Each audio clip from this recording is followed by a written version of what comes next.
All right, guys, welcome to our first episode of Canes Baseball Great Lakes College Spotlight Series here 2023. This is Brian Blondell, owner and director of baseball operations. Each week this season, we're going to be connecting with some of our former players playing at the collegiate level and just see how things are going for them both individually and as a team. We're pretty excited today. We get to kick off our first episode of the 2023 series with Wabash senior left-handed pitcher Jacob Bishop. Jacob, thanks for joining us, buddy. How you doing, man? Doing well. It's a pleasure. Thanks for having me. Yeah, absolutely, man. Glad you could join us. So, Jacob, let's just go ahead and start off. Tell the listeners a little bit about where you're from and a little bit about yourself. Grew up in South Bend. Went through St. Matt's for grade school, and then went to Marion High School. Played baseball since I was 5, all the way through grade school, all the way through high school.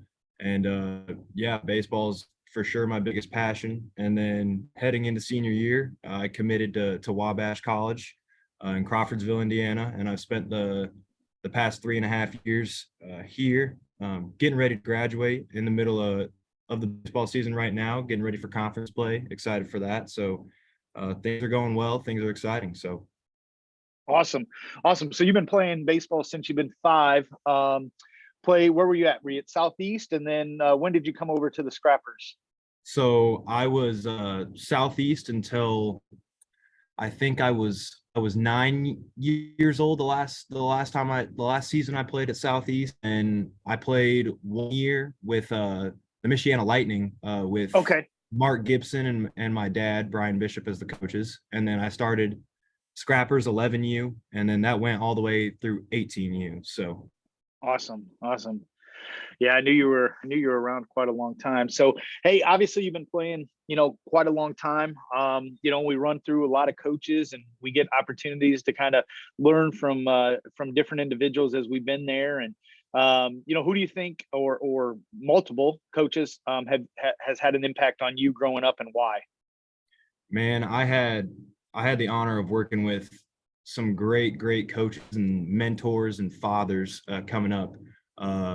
Mark Gibson, my dad, Brian Bishop, I'd probably have to put up there at number 1. Having my dad there as my role model throughout life, but also on the baseball field was huge. And then Mike Logan and Chad Sherwood, those guys coached me up in the summers, was huge for me. Mostly because, they knew the game. They were traditionalists. They worked us hard, but they also taught us how to be good men. And I think that's what's most important for guys as they're growing up in the game and they're learning about themselves and they're getting to that age, 14, 15, where they're starting to have to mature and become good young men. Those guys really harped on that and wouldn't let us slack off in that area too. So not even considering the fact that we also just had so much fun with those guys too. Yeah. So they were able to find a balance well, to not only remember that like we're kids on a baseball field, we should be having fun and enjoying ourselves, but also teaching us like, man, eventually down the road, you're going to have some big time responsibilities and you're probably going to have a family, a wife and children to look after. And you got to be ready for that. And you got to be prepared to step up and be a man. So all those guys for sure helped me get to where I am today. And I'm super thankful for that and for them. That's awesome, man. You know what? And obviously it's always more beyond, playing the game and the competition. I think that speaks volumes for those guys and kind of what they instilled in you guys as you guys were coming through. So obviously, being around since, 11, 12 years old, playing travel baseball, a lot of experiences, right? Playing with a lot of different people, having opportunities to play at a lot of different venues and a lot of different competition. Can you think or pinpoint maybe a few things that just stand out to you during those years of playing travel baseball? Some of those experiences and what you enjoyed and what you can remember about them? Man, it was so much fun. Like summer baseball was all about having fun and putting yourself out there in places where you can be noticed. But I'd be at the end of summers, last tournaments with the travel team, and I'd just be like looking back on it like, even if I didn't have the best summer competitively, or I struggled here and there.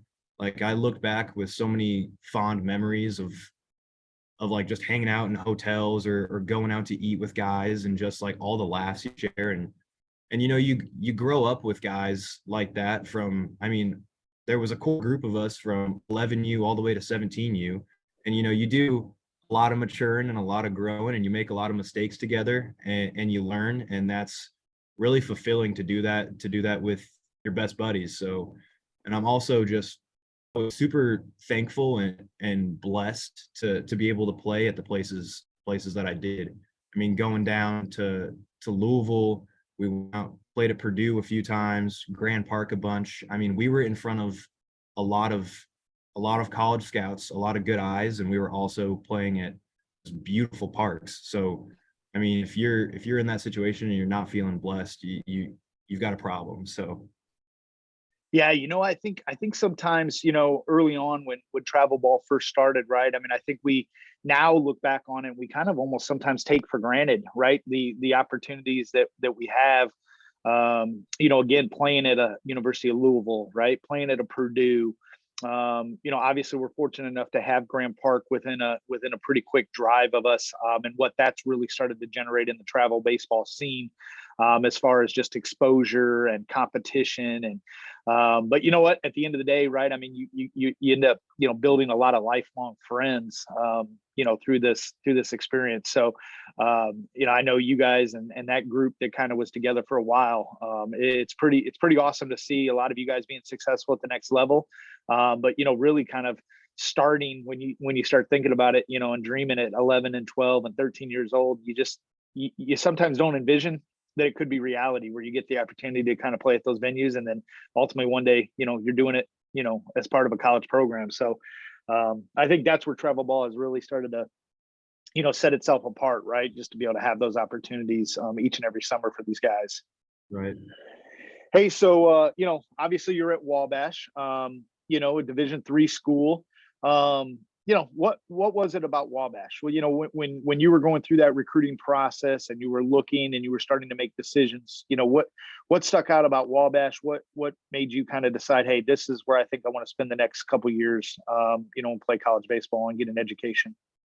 Right. Well, I think there were multiple factors. Coming out of high school, I wasn't a highly touted recruit. I threw high 70s on my fastball. I was tall and I was a lefty, so that was appealing, but I was super skinny, didn't really have a lot of muscle on me. So I reached out to Wabash, and they were one of the few schools of the many that I reached out to that reached back and actually came out to see me play, and they had some interest. So that was appealing to me just right off the bat, because I didn't have a lot of schools that showed interest. So when they did that, I was like, all right, I need to go check this place out. And the other big factor for me was education. I knew, or I was pretty realistic about the process. I didn't have a bunch of big dreams about going pro or anything like that. I was like, I want to go to a place where I can also get a good education and set myself up for success in the future. And I mean, once I got on campus here, it felt like a place where I could do that. And it also just the way that they treated me when I was here, it felt like a place that I could call home, not only to play baseball, but also to meet some great people and to build some lifelong relationships. So Yeah, man. Kudos to you, because again, I mean, trying to find the right fit, especially in today's world, what we see with a lot of, again, the transfer portal and things of that nature, education should be ultimately the most important. And, baseball is kind of there, and, a small percentage of guys are going to have that opportunity to go on and play beyond. But, being able to enjoy that experience for 4 years, which you've had, and going through that and getting a really good education from a really good college is probably the utmost importance. Let's dive in a little bit team wise, individually. Looks like you guys are off to a pretty good start, right? 14-6 on the year so far, 3-0 conference play. Individually, you got, I think, about 25 and a third innings or so, 3-2 on the mound, 32 Ks, kind of like that, right? ERA is a little bit higher than probably I know you would like it, but looks like you had a really good outing against Illinois Wesleyan. just recently, 6 inning pitch, 5 hits, 8 Ks. Tell me a little bit, of where the team's at right now. How you feel what you've been doing yourself individually, and what are you hoping for the remainder?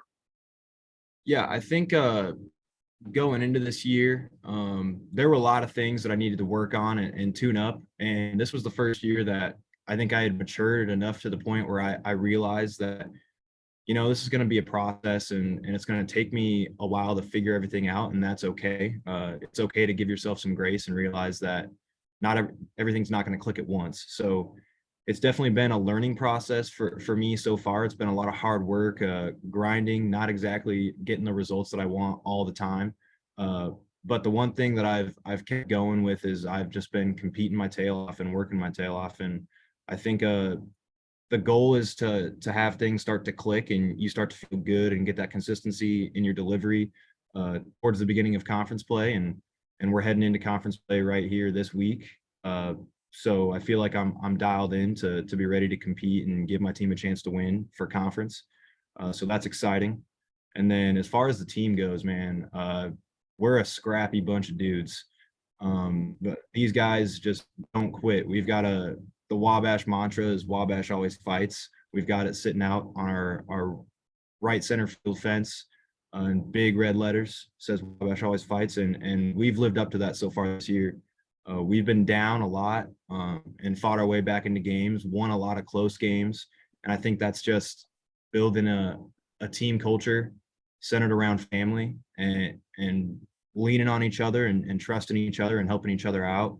And I mean, there's a lot of composure and poise in that dugout, even when we're down. Guys don't panic. They go in there with the same approach, playing loose and having so much fun so far. So vibes are very, very good heading into conference play, and I'm excited for us to get things going and see what we can do. Love it, man. Love it. I think that's awesome, right? I mean, if you can get everybody pulling in the same direction, I mean, it's awesome. And so to have that kind of mantra, I mean, it's I love it. I love that mantra. That's pretty cool. So I didn't know that about Wabash. Hey, so you've been in college now a few years, right? I mean, senior year right now, or are you considered a COVID senior? I'm a COVID sophomore. COVID sophomore. Yep. So Okay. 22-year-old sophomore, 2 years eligibility left after this year. So that's pretty exciting too. Okay. All right. So what have you learned? I mean, during your time there, right? I mean, obviously, guys that are going to be listening to this, I mean, we might have some younger guys, but we got some high school guys, getting ready to kind of prepare and kind of make that next jump. What have you learned, since you've been in college, and things that you wish you would have known, a couple years prior to going into college? Man, I think if you spoke to any senior baseball player, any baseball player in the class of 23, they'd tell you the same thing. Our careers have been a crazy one with everything that's happened with the pandemic, and it's taught me a lot about how to persevere through difficult situations and how to handle adversity the right way. Uh, Man, it's been tough. It hasn't always been rainbows and sunshine for us here. And I mean, there's been times where it would have been easy for me to sit down or hang him up and be like, I'm done with this, man. Like this is too much for me. It's too hard right now with everything going on. But I think that Wabash mantra and all the support that I've gotten from my teammates, my coaches, and especially my family is like, man, you love this game. Like you need this game. And I'm like, yeah, I agree 100%. So it's also taught me, man, you gotta, if you're a pitcher and you don't believe in yourself, you don't trust your stuff, you don't have confidence in your stuff, man, you're gonna struggle like no else. So I've learned a lot about how to go up there and focus a lot on positive self-talk and telling yourself, man, if you believe in yourself and you trust your stuff to do what you know it can do, like you'll find a lot of success. I mean, being a pitcher is a tough gig. You're out there on an island alone with your own thoughts out there in front of a lot of eyes, and it takes a lot of confidence to go out there and do that. So sometimes you have to fake it till you make it, and you just got to sit there and tell yourself, man, I'm a bad man. Like I'm a good pitcher. I can compete with any of these guys. And sort of training your mind to think that way. If you're not super confident in your stuff, uh, it's possible. Like if you're a junior or a senior in high school right now and you feel like you don't have the stuff to play in college, like I was right there with you. I was ready to give up on it junior year of high school. But luckily people saw things in me that I didn't see yet, and they pushed me through until I got to the point where I was like, you know what? I can do this. If I put the work in, if I hit the gym, if I focus on my mechanics and get a consistent delivery, like I can compete with the rest of them at this level. So um I'd say those are the biggest lessons that I've learned so far in my Wabash career, and I've still got more lessons to learn throughout the last 20 games of the year. I mean, being a baseball player, you're always learning. Like you're always a sponge and you're soaking up new information and tinkering and finding new ways to be successful. So Yeah, perseverance, man. I mean, you said it. That word right there, I think it is tremendous because you're right. Right. I mean, you can go out. I mean, and it can be the same way for a hitter, right? You go out and you have an 0 absolutely. for 3 day or a 6 strikeouts, and all of a sudden you think, man, I'm not good enough, right? And that self doubt starts to sink in, and have a couple bad outings, and you start to kind of second guess yourself. And again, like you said, just got to kind of go back to the positives, kind of rethink, remember all the good times that you obviously had, those good performances, made those really tough, good pitches, and kind of relive those. And that perseverance is obviously key. What's your plans? So obviously you got about 20 games or so left this year. What's your plan for the summer? Any plans for the summer? And then, after obviously, the season ends at Wabash, what's your plans, next year? Yeah, it's an exciting time for me.